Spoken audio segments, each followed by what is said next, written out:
ایک فاحشہ عورت مدینے میں رہتی تھی اور اس کے ہمسائے میں ایک دیندار مرد رہتا تھا۔ اس کے یہاں اکثر جناب سید الشہداء علیہ السلام کی مجلس منعقد ہوا کرتی تھی۔ ایک دن اس دیندار نے اپنے غلام سے کہا، اہل مجلس کے لیے کچھ کھانا پکا کر رکھو۔ غرض مومنین مجلس میں آ کر گریہ وزاری کرنے لگے۔ یہ غلام جلدی جلدی سامان درست کر کے کھانا آگ پر چڑھا کر رونے میں مصروف ہوا۔ وہ عورت آگ لینے اس مکان میں آئی، دیکھا کہ آگ ٹھنڈی ہے، پھونکنے لگی، لکڑیاں درست کرنے لگی، یہاں تک کہ پھونکتے پھونکتے ہاتھ جل گیا، آنکھوں سے آنسو نکل آئے۔ بہرحال آنچ لگا کر بقدر حاجت آگ لے کر چلی گئی۔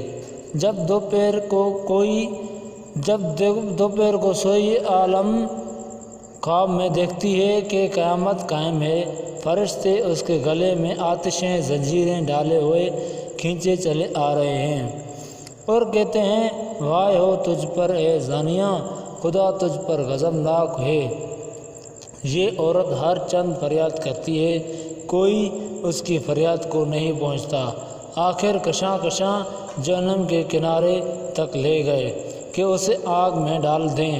ناگہاں ایک بزرگوار تشریف لائے اور کہنے لگے، اسے کیوں ایذا دیتے ہو، چھوڑو اسے۔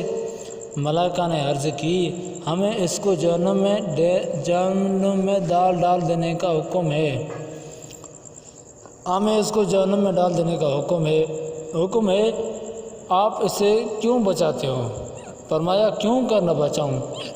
یہ اس مکان میں گئی تھی جہاں لوگ مجھے روتے تھے، اور میرے رونے والوں کی کھانا پکانے کی آنت میں اس نے کیسی مشقت اٹھائی کہ ہاتھ جل گئے، آنکھوں سے آنسو نکل آئے۔ یہ سنتے ہی فرشتے الگ ہو گئے۔ اس عورت نے جو نجات پا دوڑ کر قدموں پر سر رکھ دیا اور عرض کی، اس قدم پر فدا ہوں، آپ کون ہیں جو اس وقت ہمارے کام آئے؟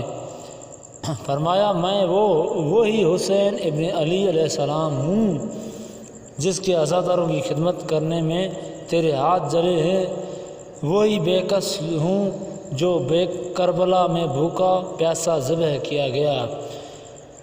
یہ خواب دیکھ کر عورت جاگ اٹھی اور روتے ہوئے اس مکان میں جا کر اہل مجلس سے ماجرا بیان کیا۔